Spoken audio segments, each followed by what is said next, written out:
Hello বন্ধুরা, আমি মোরলা মাছের একটা রেসিপি করে দেখাবো। দেখো, এই রেসিপিটা করার জন্য আমি নিয়েছি কিছুটা মোরলা মাছ, 200 গ্রাম মাছ আছে, তার জন্য এতটা টমেটো নিয়েছি। একটা গোটা টমেটোকে আমি কুচো করে নিয়েছি, পেঁয়াজ একটা গোটা পেঁয়াজকে কুচো করে নিয়েছি, আর এই কাঁচা লঙ্কা, পাকা কাঁচা লঙ্কা নিয়েছি। মশলা পেস্ট করার জন্য সর্ষে, সাদা সর্ষে নিলাম 1 চামচ, পোস্ত নিয়েছি 1 চামচের থেকে কিছুটা কম কম, আর একটা শুকনো লঙ্কা এর মধ্যে দিচ্ছি। মশলাটা আমি পেস্ট করে নিচ্ছি। এখন কড়াই গরম হয়ে গেছে, আমি সর্ষের তেল দিলাম। প্রথমে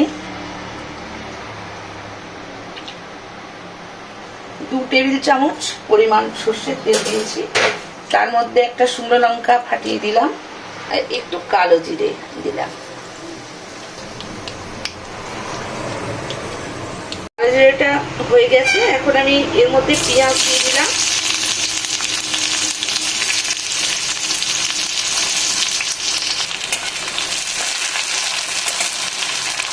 পেঁয়াজটা আধ ভাজা মতো হয়ে গেছে, এখন আমি টমেটোটা দিয়ে দেবো।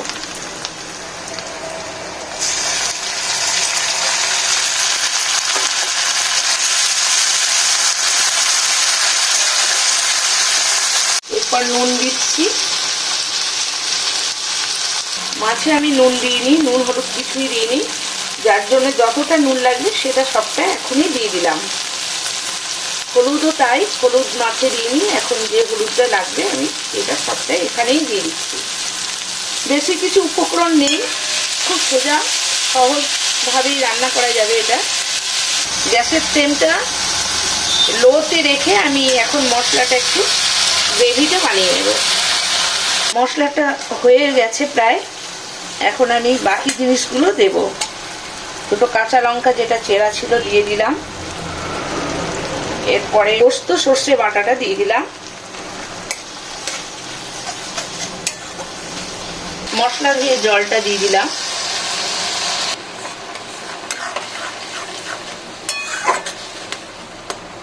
একটু চিনি দিলাম। এটা তোমরা চাইলে দিতেও পারো, নাও দিতে পারো, আমরা একটু মিষ্টি মিষ্টি খাই তাই জন্য একটু চিনি দিয়েছি।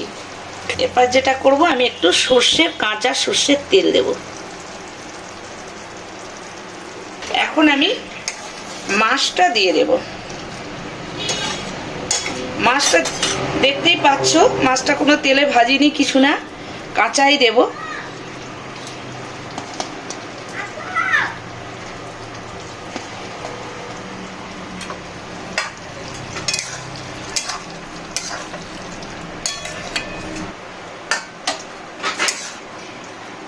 এখন মাছটা আমি দিয়ে দিয়েছি, এরপরে পুরো লো ফ্লেমে আমি 10-15 মিনিট, যতক্ষণ তেল ছেড়ে দেবে সেই পর্যন্ত অপেক্ষা করব। একটু ঢাকা দিয়ে দিলাম। আমি 15 মিনিট পরে ফিরে এসেছি, এখন ঢাকা খুলে দেখি, এখন মাছটা তেল ছেড়ে দিয়েছে, হয়ে গেছে, একটা ভালো খুব সুন্দর গন্ধ উঠছে। এখন আমি একটু উল্টে দেবো।